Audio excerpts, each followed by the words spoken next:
me start with our very simple that we've talked about a lot. You've seen me do it with a lot of demos. Everyone's probably been around a tripod. I know some of you own tripods. So we have some available in all sorts of sizes and ability and different brands. I recommend getting comfortable with different ones though, because in my experience, no two tripods just quite work the same. And I've had tripods around me for decades, and I still have to kind of like play with the little, like with this one does this, one does this. This one alone has 1, 2, 3, 4, 5 different adjustment settings before I even have the bottom one on the 6, before I even get into the legs. So getting acclimated to that, whatever tripod you get comfortable with, is going to be super important for you to look like you know what you're doing on set in the first place, that you're turning on and off, tightening the right things, loosening the right things. But it's also just going to be really imperative for you to get the shot you want, for you to get that look you want. You're going to need to know your equipment. So it's important that you check stuff out today, even if you're not entirely sure what you're doing yet, so you have time to play with it over the weekend and get a little more acclimated. Especially when we watched examples like you have your pan. Super easy, but you start putting things on there, starting subjects, start going outside in the wind, you have all these elements happening, and you want a smooth pan, and some tripods are much better than others. Adam mentioned he bought one and it didn't have a handle, but it does do the panning and tilting too. It will, but it just didn't come with one? Yeah, one of them does. Oh, one of them does? Okay. And so in that case, you have different types of tripods. You might have a monopod extension tripod where a piece can pop off and then turn into a monopod, which we do have a couple of different monopods as well. Some of the lighter tripods, one of the legs breaks down and can be kind of a utility pod, which is pretty cool. We have some of those. I think most of them are checked out currently. Other than that, and then you have photography-based tripods, where they probably won't do as much great panning and smooth panning and tilting, but they might flip vertically, where you just don't need that in video quite as often. And then you have ones like this that are very video-centric, very much organized around the video components of production, and not that it couldn't be used for photography, but it won't flip vertically, and it is a little heavy, made for heavier equipment. A DSLR or mirrorless on this is kind of overkill. When you start getting into like our EVA-1 or our Blackmagic system with cinema lenses, these get into the 40, 50 pound rigs depending on what you're using, and also get to be a lot more expensive. So do you mind me asking what you spent on yours, roughly? Both are on sale, one was $20. Yeah.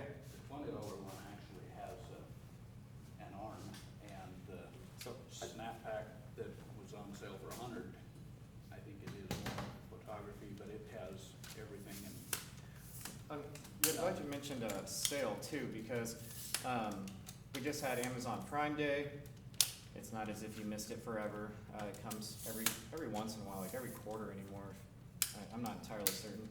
But you can get a tripod on sale, and I recommend looking for those sales, or bookmarking or saving that item, whether it's Amazon, VH Photo, whatever, and sending a reminder. If it goes on sale, you can get a good deal. We'll get into purchasing used and things like that a little more later. I bought this tripod probably in college. I probably had this thing 20 years. It was at Walmart, 25 bucks. I truly was like, if I can get a year out of it, then I got my money's worth. I've got 20 times that. So I also don't use it very often either anymore. But I think, I recall, this one's one that does that vertical look. So if you wanted that vertical look, you could do that. I see it, we produced some documentary where we have our subject shot vertically, and then on the side is a bunch of information and text about that person. Occasionally that's utilized, but you can do that through cropping and reformatting your space and post as well. But yeah, that's an example of a photography tripod that will give you that. They all come with different features. They're not created equally. This one on the bottom, that hook, there's your 20 bucks worth. So if you see a hook like this, do you know what that's for? Yeah, it's not catching a fish. This is so you can have a little counterbalance.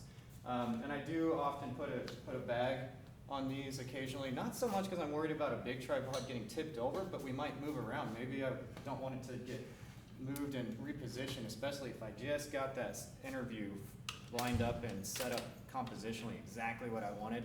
I might tape down my area, and I might lay down sandbags just to position it.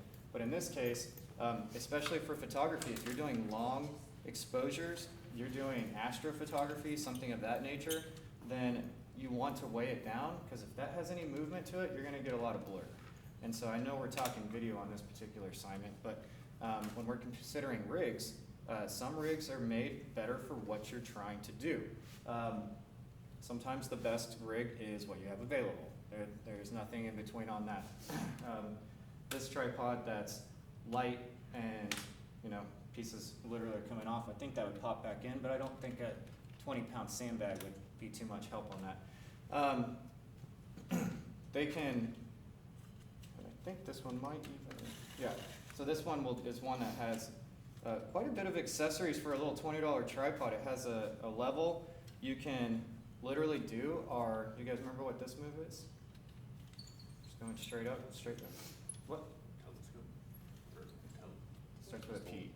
Pedestal. Pedestal, yeah, thank you. Telescope would be a long lens terminal, but yeah, no, thank you for throwing it out there anyways, it helps. Pedestal going up and down. Now this tripod does not have that feature. So if that's a particular shot you're needing, and I think of like the creepy, like someone looking out of a bush, and you're coming up, you know, the bush is in the foreground, you get that at POV, that pedestal is kind of a cool one. And we do have multiple that do that, including this much larger rig. Has pretty much just good for that, because it doesn't have pan, it doesn't have tilt. Essentially, that's probably more of a broadcast tripod, or we're looking at a way cheaper photography tripod. But if you're looking for a specific thing, that rig can help you. So if you're wanting to get a pedestal shot and you just know that's what you need, and you check out this tripod, well, now you're gonna have to get a little barbaric and a little tough and maybe a little shaky, and you're gonna need to learn warp stabilizing, which is relatively easy anymore. But think about what you need, what you want to do, and what piece goes with it. So it's by no coincidence that last assignment had a shot list incorporated. That is intended to get you guys thinking ahead of time. Does that mean you can't adapt and get really creative on the fly out in the field? You need to be that way. But thinking ahead instead of just winging it is super important. Even if you're doing a documentary or an event that you can't fully control, you should still have thought through your shot list, and your shot list helps incorporate your equipment list. So you have the pieces you need. So, not just getting you guys prepared, but also understanding what you have access to. So probably the most common, probably the one that's the most versatile, being these little tripods. I take a tripod on every shoot, almost. Can you think of an exception where you may not take a tripod? I'm gonna go to our gallery and have Brandon. Can you think of an exception when we wouldn't have a tripod? Pick on an instructor. I intentionally didn't walk with a tripod on the wedding night shot. I had one stationary with a tripod, and then I had one handheld because I knew I was going to need to move around and get my shots from point to point. I'm more thinking your Saturdays. Oh God, football, sideline. Yeah, so when you're in certain scenarios, and this is part of becoming a producer through the program too, you're not just a camera operator, you're not just an editor, you're certainly not a below the line role when you're working with a client, you're also a producer.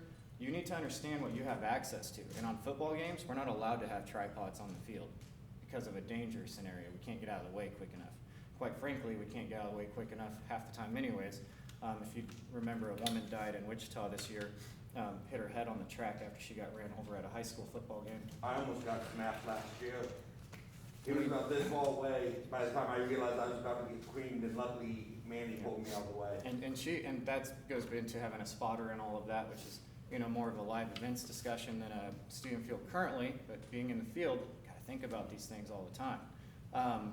In her particular situation, and I wasn't there, I haven't talked to anyone that was, but from what I understand, she was a photographer, so at most she had a monopod, you know, something like this, where she was just getting stability from the angle. But if she was a photographer, likely she was on a telescope lens and standing, you know, just possibly in the, probably trying to get a shot, wrong place, wrong time, and there's 22 players on the field at all times. So there's more going on than where the football's at. And I don't know exactly what happened, but I do know what's happened in our scenarios. And we've had a case just last fall where we had a spotter and they still got ran over because the spotter was doing something else. I can't tell you how little I want to work with that spotter if they're not paying attention, if they're on their phone checking Snapchat when I'm trying to get a shot. Oh, we've had that Yeah, conversation. so, that's a scenario where you can't have a tripod, so that's where you gotta know what you're allowed to bring. What kind of access do you have? And if you can't bring a tripod, what can you bring instead? Shoulder mount, monopod. I could go deeper into tripod. The only other thing I would say is I've made a tripod, especially in my very, very low budget independent work. I've made a tripod work as a lot of different things.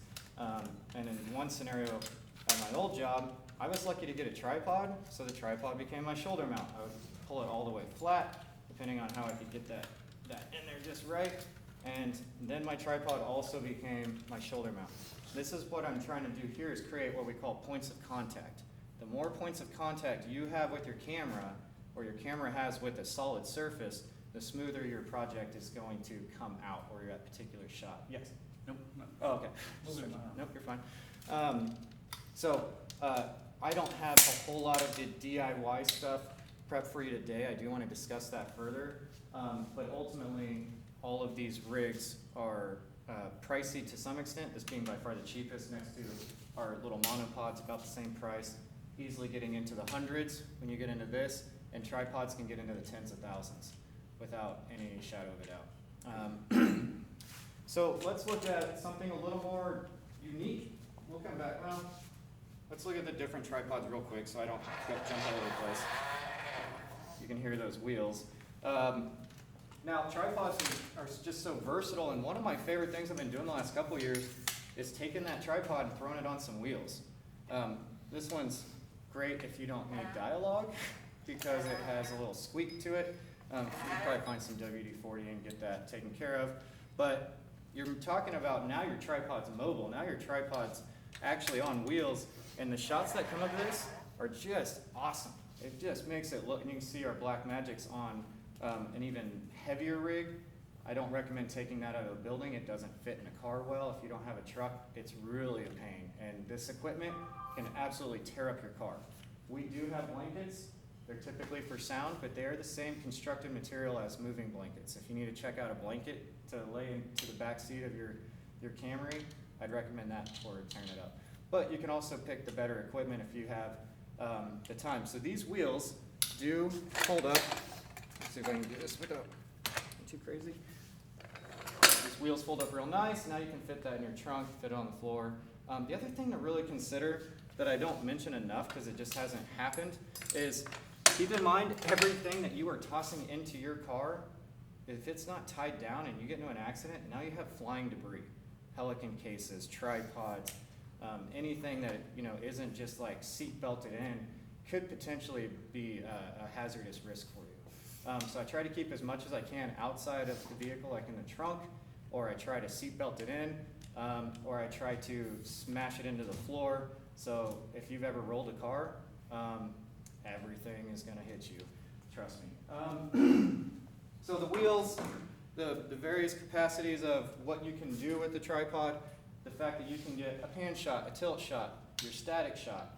You got 3 right there, throw it on wheels. Now you can dolly in, dolly out, you can truck left and right. Literally with that setup, you could do the whole assignment. Just pretty simple, right? Any questions about our most common form of equipment that we check out? And probably the most unique and various capacities. So, and again, these will do, I did have an HDMI set up to be more of a visual example, but I think instead we'll have you guys, once I get done with my run through, let you guys just play with the stuff. This one, it's a little smoother than my cheap old Walmart one, but I think this thing's from like the 80s. Some equipment just lasts forever. So that goes into another discussion of what should I buy? I always get asked what you guys should buy. Great question all the time. I wouldn't buy a camera. You just check out our cameras, start buying things that will stay with you longer than a camera system. And sometimes that might, depending on where you're going, that might be an audio recorder. It might be a particular lens that we won't specialize in. But a tripod is a great first place to invest your money. I still have a tripod my dad got in the 70s. Yeah, they last forever. And the other thing is, you're gonna get your money out of it for sure. And if you're on an independent student level budget, this is the kind of thing where, okay, it's the weekend, I can't call Zoe to get this tripod checked out, but I got one. and you can start with really cheap ones and upgrade. Also, tripods are resellable, whereas this camera is an older model. There's 2 models past this one, so the resale value loses itself, whereas these tripods, if you keep taking good care of them, keep them maintenance and tightened up, oiled up, then yeah, you'll be able to resell that thing later too. To say that, there is also a lot more out there than there was when I was in college, so our options were a little bit more limited. But, and a reminder, keep in mind, if you're checking out this tripod because you got a pedestal shot you want, that's great, but unless it's on wheels, you're not getting a pan shot and you're not getting a tilt shot. It just doesn't have that feature. So one tripod may not be able to solve all of your problems. Let's move on to a tripod accessory that is a lot of fun. I've seen Andrew playing with this one quite a bit lately, so I don't know if that spurred any interest in using it. We were trying to get it hooked into the TV, but we were having some trouble, as you can imagine. Let's see. It'd be nice to give you a little example.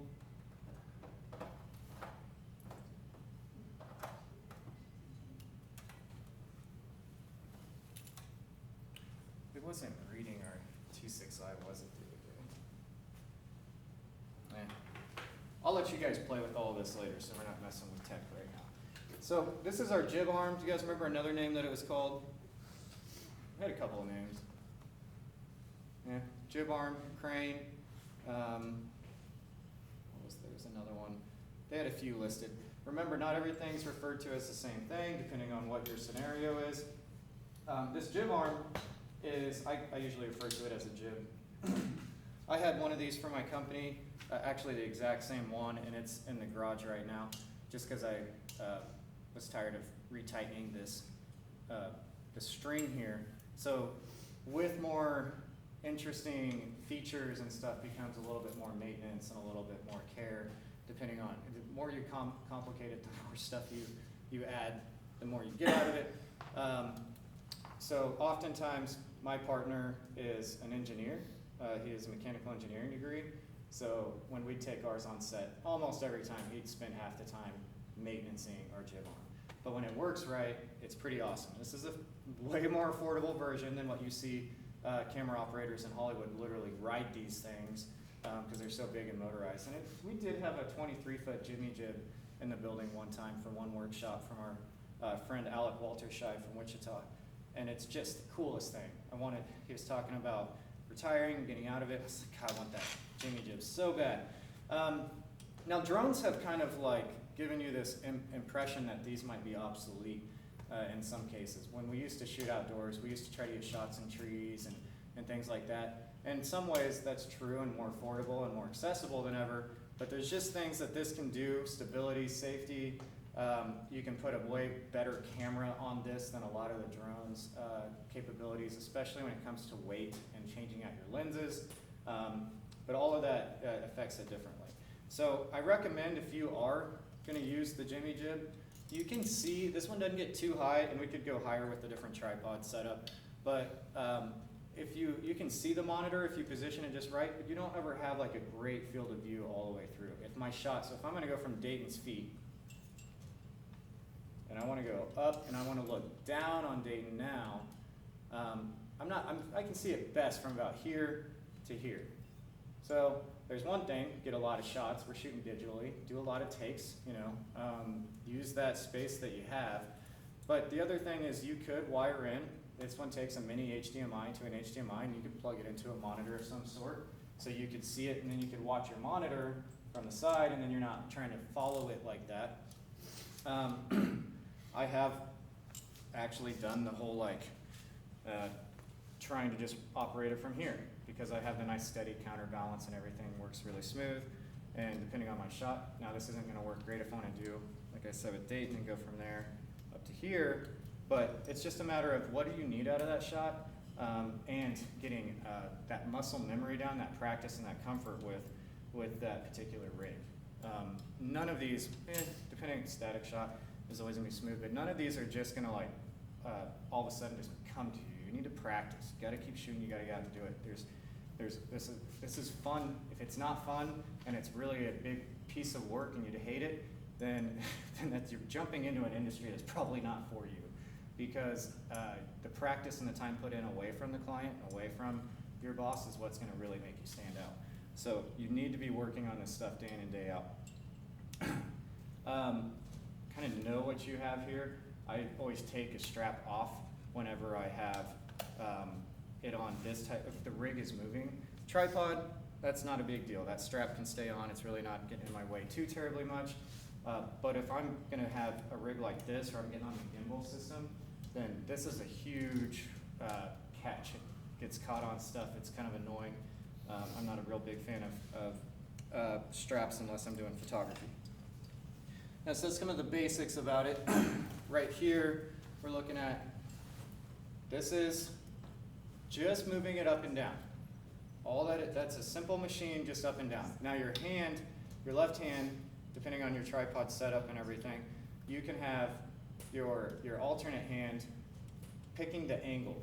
So you could be looking all the way down, but I could pan, or I could tilt up. So now I can look at these guys eye level, but then I can also maintain that level and look at the guys standing up at eye level, and move it around from there. That takes a lot of practice. It's kind of like trying to work in a mirror. Everything's backwards, and you got to figure out that flow and how that system works. But this can do shots unlike what you can do on any of our other rigs. It's unique in a lot of ways. Keep in mind, this isn't going to be a trucking shot if I'm following these guys side to side the way that I can if I'm on the wheels with the tripod, or if I'm on like the Koala Dolly, because I got this angle, because I'm working in that radius there, that it's not going to stay the same. But that is still, in my mind, I would still call that a pan, or some level of movement, maybe even more of like a hybrid level of movement. But it's pretty unique. But you are going to have to consider things like depth of field and focus when you're going from side to side like that, and you're moving in and out of that radius, right? And maybe your subject's moving in a circle. Maybe you're at an event and you just want to get a big crowd of everything. Sunset way back down, and you're going through a field and you want to come out of the grass and then see this big reveal.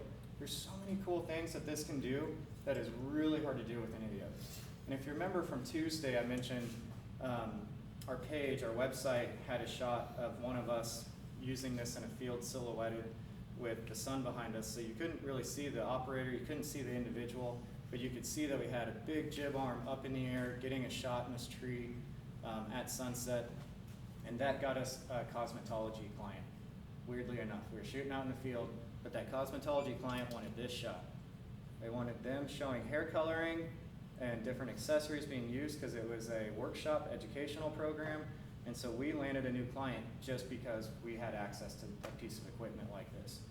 Because nothing else was going to get us up 8 feet high, steadily, safely, inside a salon type environment.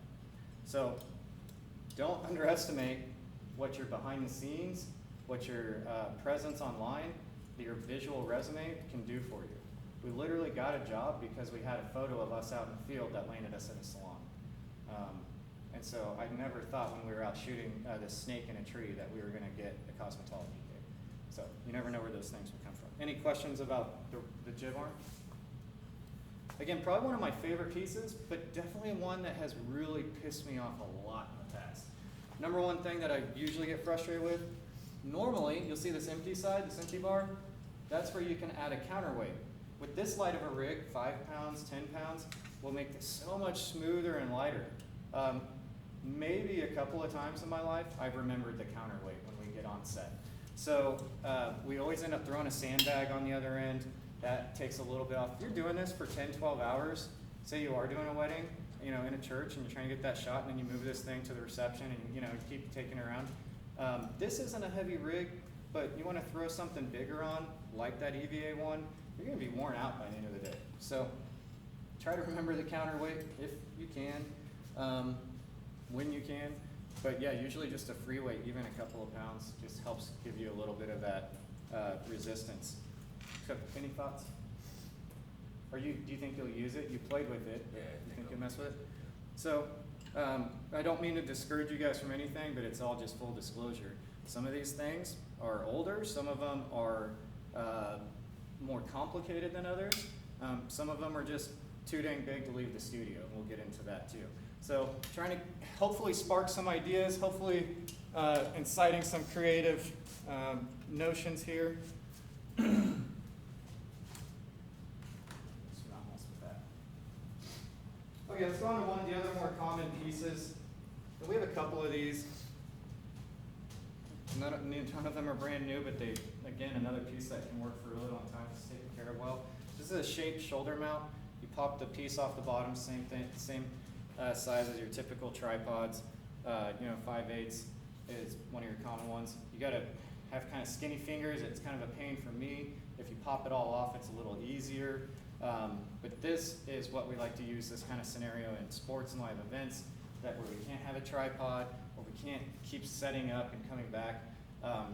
Now, every time you see handheld on a big Hollywood film, they're not typically holding a $100,000 Alexa Mini kit just by their hand and shaking it. Usually it's on some sort of a rig like this still, and there's adding a little shake, adding a little flow. This is something that people use if they're not using like a stabilizer system, because it's so much simpler of a machine.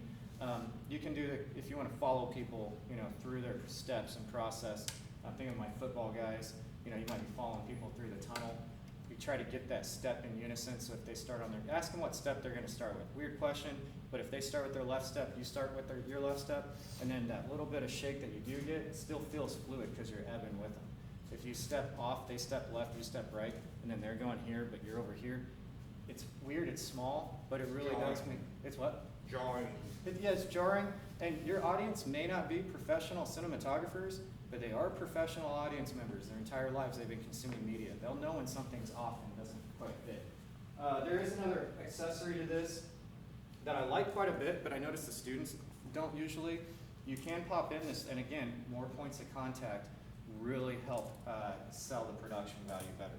So this one has a bit of a spring in it, and you can pop it into the hole down here, tighten it up. I'm not going to go through the whole piece because it takes a second to get it to your liking. I like to stick it either in my pocket or my belt loop, or if I'm sitting, which this is a big scenario when I get into an interview and we don't have space for a tripod. I always want a tripod. If I can't, then I want that second or third camera to be on a rig if it can be. This is a great alternative. Monopod too, if you're sitting, like we've interviewed people in their hotel room because that was the only place we could sit down with them. We're in their office.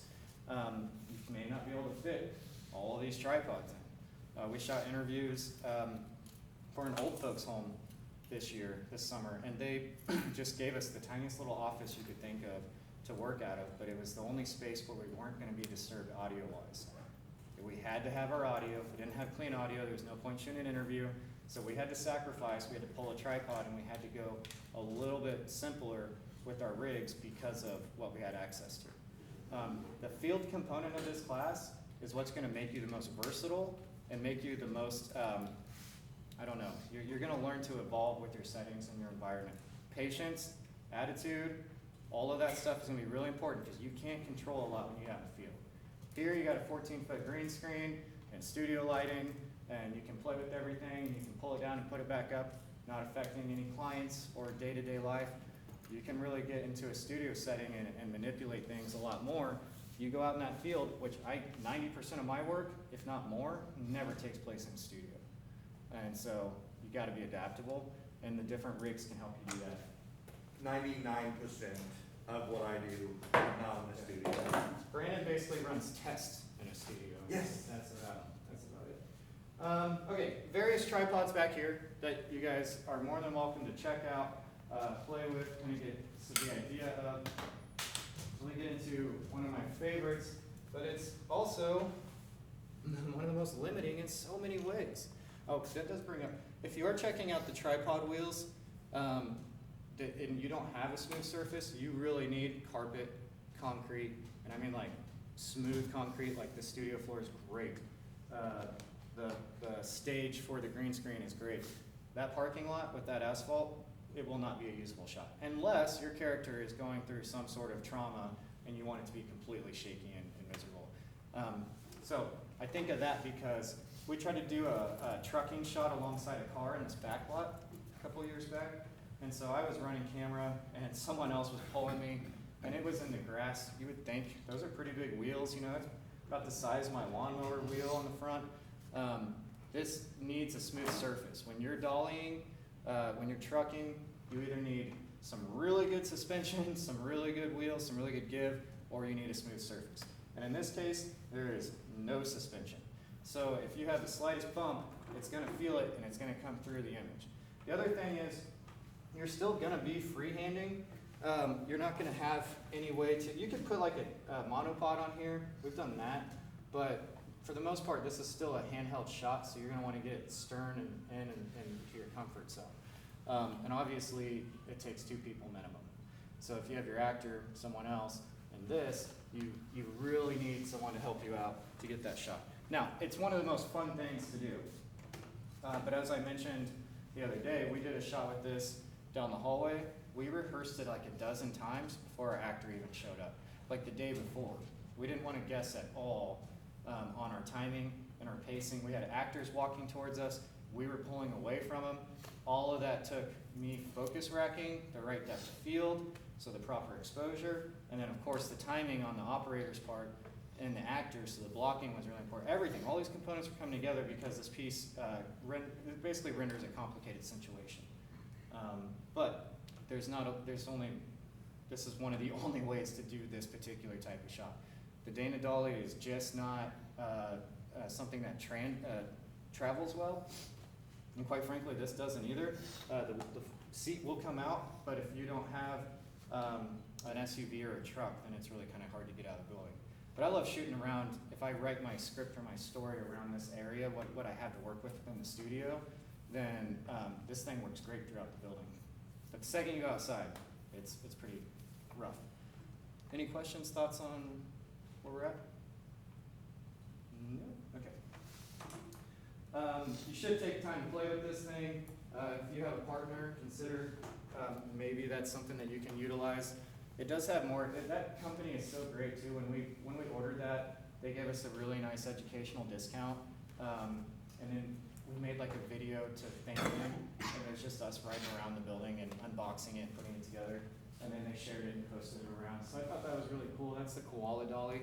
And it's a really cool company. They support education and independent filmmaking, which is something that I think all the companies could do, if not more at all. So let's look at a complicated, expensive rig, but extremely versatile once you have all the components down. This is a DJI Ronin. I do not have it turned on. I do not have it balanced. You need to be in shape for this thing because the rig itself is heavy. And this is overkill for a DSLR. It's overkill for mirrorless. When we first bought this, its main piece that we would put on it would be the C100s, which is significantly more complex than your T6i and heavier. The UVA-1 will fit on it. I don't know that we fit our red on it. Once you get into the Anton Bauer batteries that we have, they just start really making it pretty heavy, and then you got a lot of balancing. But if you know what you're trying to go for and you've been, doing your push-ups, this can be a pretty cool rig that can do things that a lot of the other rigs can't. The other thing about this is it becomes kind of a dance. You need to get comfortable with how it flows. So we did an assignment 1 year in advanced production where you had to do a whole pass through the building. So turning corners, going inside one room, coming back around and out the other room, and then you find that you gotta kind of give it a little nudge. It does have a remote controller for a second operator to run that remote. I personally have never done that. So I've seen it operated, Joey's done it before a few times. So usually, and once you get to know a rig, that becomes a little bit of your identity too. So once Joey and Jordan were such a good tandem on that thing, anytime I was producer and I needed a shot that incorporated a Ronin, I just got those guys involved. That became part of their identity, part of their resume, that I wanted them to run that so I could focus on the actors or the client or anything else and let someone else who was getting really good at that piece keep running with it. Another shoulder mount, light, nothing too crazy, doesn't have the other pieces.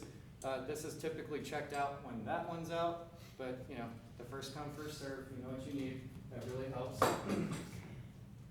Another gimbal system that takes a level of patience, because the balancing is pretty complex on these. But once you have the system down, no batteries, that's the big thing. Our Zhiyun or Ronin, the Zhiyun particularly only has one set of batteries, and I'll get into that in a second. But the Ronin has more, but it's just so heavy. This is the lightest option you have outside of one other one that is not as much of a gimbal. But this is such a simple machine. I've seen people online, I haven't tried it myself, weight one of these out and then run upstairs, run downstairs, and it looks like the camera is just floating through the air. It's really cool. These are still popular, but they do. You gotta set them up just right, and the second you switch out your lens or change something on it, now you're back at the balancing stage. And in your particular case, because you do have lenses that telescope out, that maybe, probably not on this one so much, but maybe the other couple of the other ones, that might change your balance just by changing your focal distance. So that's the glide cam. We have several glide cams. We have probably a couple more over there than this one, but they are complex. They're definitely complex. Let's look at, this is our Zhiyun. I believe the batteries are still in the charger back there. This is much better for your smaller rigs, lighter, and this little tripod feel here can come off. One of the things I really like is once you get it balanced and get everything situated, you can tilt up, pan, all that stuff just from your thumb. It's pretty cool. And it does have the ability, I don't use it, but it's a really great accessory. If you're thinking about buying one of these and want to get really acclimated to it, you can hardwire your camera into this system and stop and start recording and change some settings on it, depending on what you have. And so there's different cords, whether it's a Nikon, Sony, Panasonic, Canon, that have to be attached for it to be, so they're all proprietary to make it work, but not something I've ever needed. I love the tilt up and down, pan back and forth.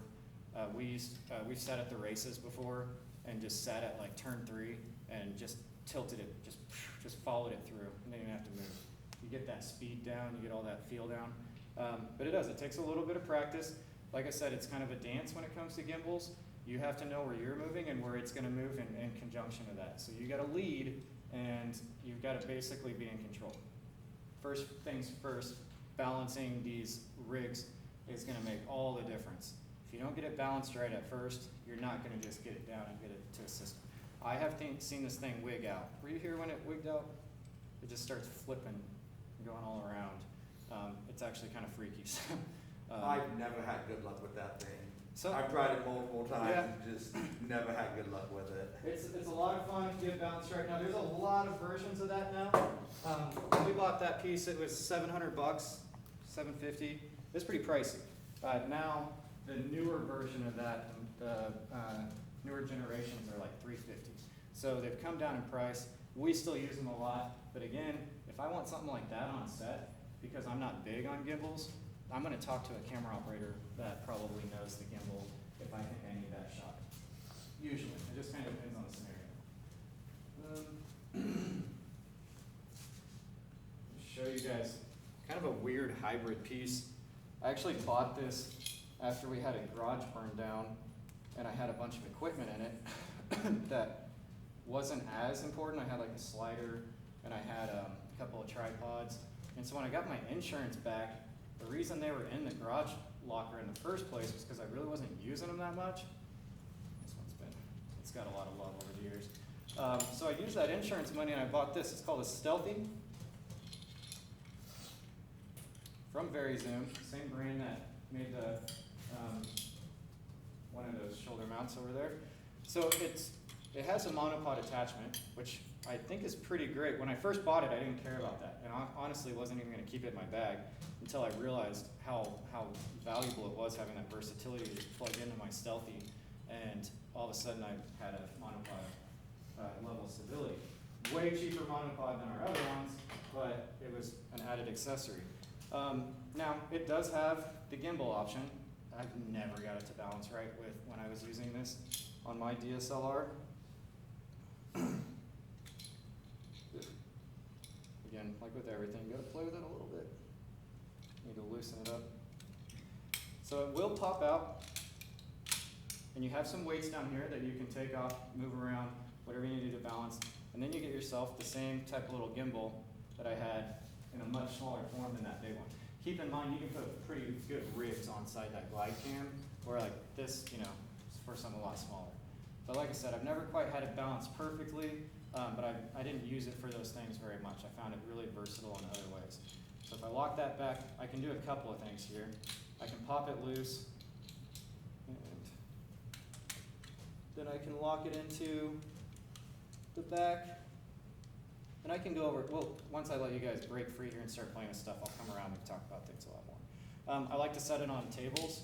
So again, you might be in an interview where you don't have space for a tripod, and you could take this piece, and when you get it all adjusted, then I could set it on a table and have a nice flat piece, or on the floor. Usually what I did was, okay, we can't squeeze the tripod in here. This thing's so small. Throw it, just throw it in a big accessory bag, and now my tripod is on the table, essentially. So I've done that. I really, because I don't use the monopod too terribly much, usually I keep a different monopod on me anyways. But if I'm going, and like I said, with everything, you got to just get used to it. But more points of contact. I really loved taking this out when I had my Canon 70D, which ages me a little bit if you guys have ever heard of that. And I could easily have 2 points of contact on that instead of up here, where I'm holding my very photography-centric ergonomics of the camera. Don't always render the best way for you to balance your strength out for the smoothest looking shot. So if you can get this like here and get your arms at a 90-degree angle and pull them into your sternum, this is almost as good as a monopod, especially with newer camera models that have such incredible image stabilization from 6 to 7 points of axis, which we won't discuss today. And it does a couple little other things, but again, you gotta play with it. You gotta get comfortable with it. In 2013, 10 years ago, this got Product of the Year through several different publications. So it's got age to it. I think I bought it 2014 after it was really popular. But it's unique. We have 2 of these. The college has one. This one's mine.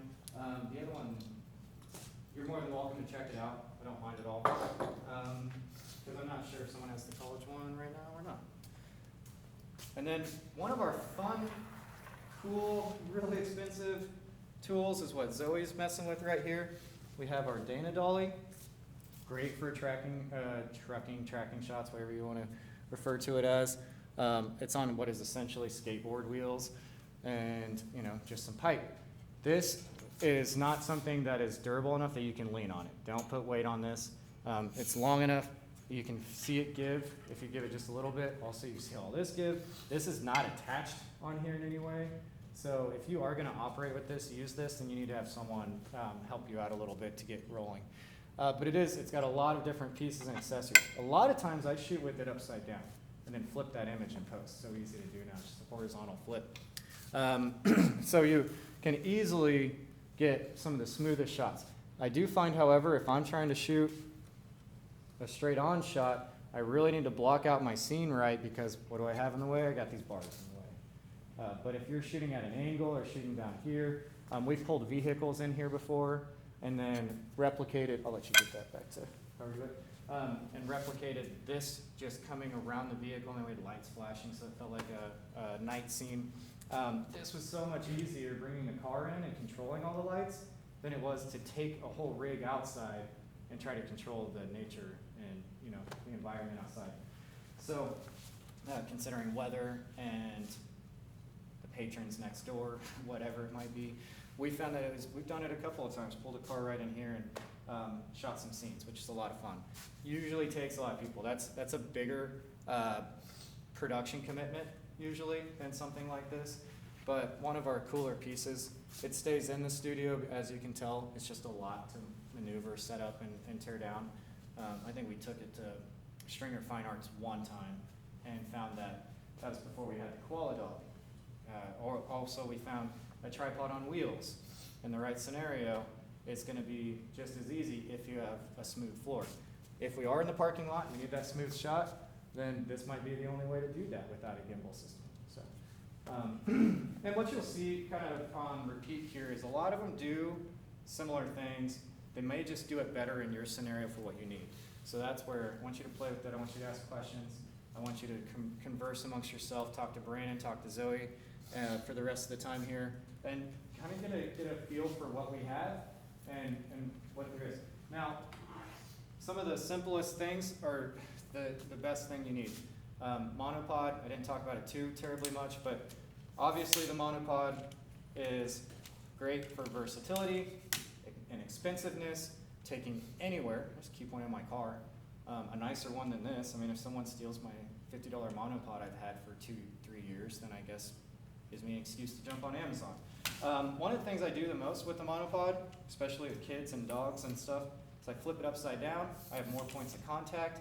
I'm not getting my back torn up. I'm not getting my knees torn up. And I can follow my subject throughout, and I can keep it way smoother than if I'm doing this, or if I'm on the ground, or any of that scenario. I do this a lot. I film a lot of dogs, and my kids are in a lot of our stuff.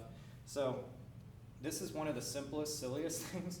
The other thing my monopod doubles as, this one not so much, a better one, is my hiking pole. I shoot so much nature, put the camera on top, and I might pop it off when I'm shooting, but it's just nice to have.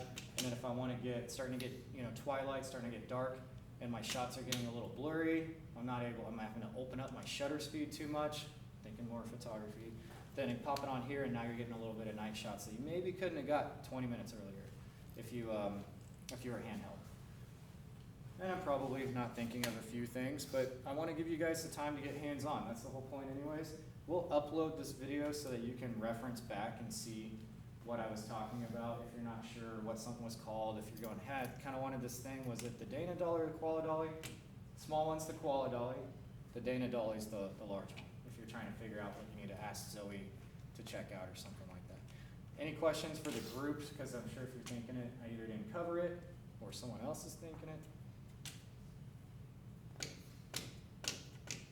Guys are like, so easy. All right, cool. Let's play with some gear. We do have batteries for the Zion charging, so we can pop those in. If anyone wants to play with that, please do. Please play with it here instead of checking out and running home with it and trying to figure it out. But there's videos on all this stuff too, online for pretty much everything. So yeah, get a little comfortable with it. Feel free to experiment, throw your camera on something, and play with it.